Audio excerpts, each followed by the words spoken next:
Abnoy, nandyan ka pa ba? So, pagdating mo sa Abnoy to.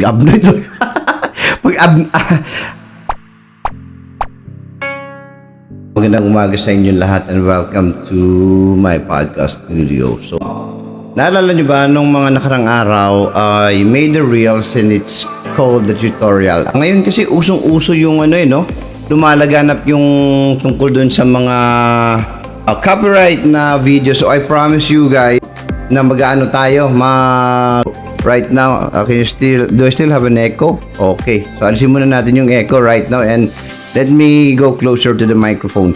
So, nag-upload ako ng reels kasi nga medyo alarming yung, actually it's not alarming, medyo ngayon naghigpit na si Facebook, particularly si Meta. Higpit si Meta ngayon dahil dun sa mga copyright issue content. So, hindi lang naman ako, as a new content creator, isa ako sa mga kumbaga pinag-aaralan pa lang natin yung yung mga copyright music. Hindi lang naman yun nakatulong sa akin na malaki Actually, the choices of music are great. Sobrang ganda na ng music ng background. So, yun. If you're guys interested sa mga ganitong content, tutorial, kung ano man yung nalalaman ko, i-share ko sa inyo. So, let's go! Let's go! So, yun nga mga Abnoy, sana natin. Well, actually, kung meron kang kung sa Facebook ka laging naka-copyright, pinakauna mong gawin is comply with the Facebook policy. Comply mo sila and accept the changes that has been made to your current na video or content. Ngayon naman, ano bang mangyari dun sa mga changes na yun? So, once you accept the changes that has been made to your video, wala ng sound yun. Pero dito sa Pilipinas, hindi mawawala ng tunog yun. Mawawala ng tunog yun, may mga countries na mawawala yung tunog. So basically, hindi dapat sana sa atin yun hindi mahalaga dapat yun. But then, it would still strike an alarm.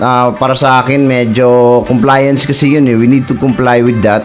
And which actually is a good thing na kung bagong content creator ka lang at konti pa lang yung videos mo, so you have to undone it gawin mo siya ulit. So madali lang para sa iyo yun. For me, na-discover ko tong copyright music kasi I've been in YouTube already for the past 2 years, pero I started around 3 months lang. Then konting kwento lang, after 3 months I was already enjoying it. Pero yun nga, I started with the moto vlogging to help my brand to act as a marketing kahit papano sa brand namin doon. I think if you're not familiar with that, you can check other videos of mine, naka-copyright pa rin. Konti pa lang I only have a few videos to cover it. But for me to have a smooth and compliance with the policy of both Meta and the Google. Now, sobrang madali. Actually, sobrang hirap maghanap ng copyright music. Isa yun sa mga non-copyright music. Let me correct myself. Isa yun sa mga naging problema ko actually. Honestly, isa yun sa mga naging problema ko until I cross into one tutorial. Kaya hindi ko rin dapat ipagdamot ito sa inyo dahil hindi naman pinagdadamot ng ibang mga content creator to sa atin.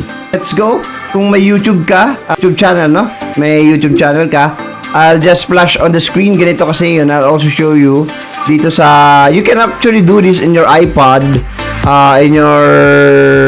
pwede mong gawin to sa iPad, sa cellphone, sa desktop. Actually, mas madali nga kung sa desktop mong gawin to, para wala kang problema. Haba na ng intro ko, so tara na, let's proceed to the topic itself. So, non-copyright music, saan natin makukuha? Dati nag-download ka pa kung saan-saan, may mga apps dyan na may mga bayad, may mga services fee such as like 500 per month. Well, hindi naman masama, kuha ng mga ganung apps. If it really help you, then good for you. Pero kung nag-uumpisa ka pa lang at hindi ka pa kumikita, so masakit sa bulsa yon. Yo, nasa Safari ka na ngayon or nasa desktop ka na ngayon, nasa dashboard mo na, YouTube Studio dashboard. So, sa YouTube Studio dashboard, ganito, i-scroll down mo lang siya all the way, punta ka doon. Pagbaba mo sa dashboard, meron na earn, customization, settings, feedback, at may audio library. Oh, yo, kaibigan, nasa audio library ka na, di ba? Nakita may mga songs, tingnan mo, ang dami, ang dami mga choices. So, ulitin ko sa YouTube Studio mo, Then, once na nasa YouTube studio mo na YouTube studio mo na ikaw, sa pinaka-left na iyong monitor, may dashboard dyan, no? Nandyan yung iba-ibang makikita, may earn, customization setting, blah, blah, blah. Then, may audio library. Yo, Abnoy, pagdating mo dun sa audio library, makikita mo sa bandang, click mo yun. Pagka-click mo doon, makikita mo sa bandang kanan, nandyan na yung music. So, music, sound effect, start. So, nandyan na siya. So, ang gagawin mo, Abnoy, dito, i-click mo lang. Kagaya nito. Let me click my, nasa audio library, nasa music na ako. Sample lang to, Ayan, narinig nyo sa audio library, ayun. So, yun mga Abnoy, pagka-click mo ng music, ngayon ang tanong, paano ko naman makuha yung music na yun? Etong mga music na ito, si YouTube na mismo nagbigay sa'yo. Non-copyrighted to. So, doon, scroll ka pa sa bandang kanan mo. So, track, genre, mood, artist, duration, license, added, download. Noy, nandyan ka pa ba? So, pagdating mo sa Abnoy, pati ako nabubuloy. So, Abnoy, pagdating mo doon sa may bandang kanan, sa download, click mo lang yung download, Abnoy. So, automatically magda-download na yun sa browser mo. Kung gumagamit ka ng iOS, nakakapag-download doon sa Safari, but i-redirect ka na mag-download ka ng document browser. Si document browser na bahala sa'yo. Pero kung ikaw ay gumagamit naman ng desktop, wala ka dapat nakaproblema doon, Abnoy, no? So, pili ka lang. Ang daming magagandang dito, background music, ang daming mga kantang Indiano, at kung ano-ano pa. Doon lang ito makikita. Si YouTube na mismo ang magbibigay sa iyo ng copyright music. So, ganun lang kadali ang buhay. Pinasimple na sa atin ni YouTube. So, yun lang. Hindi ko na patagalin to. Sana, may natutunan kayo ngayong araw sa akin. Kagaya ng pinangako ko sa inyo. Non-copyright tutorial ibibigay ko. So, eto na yon.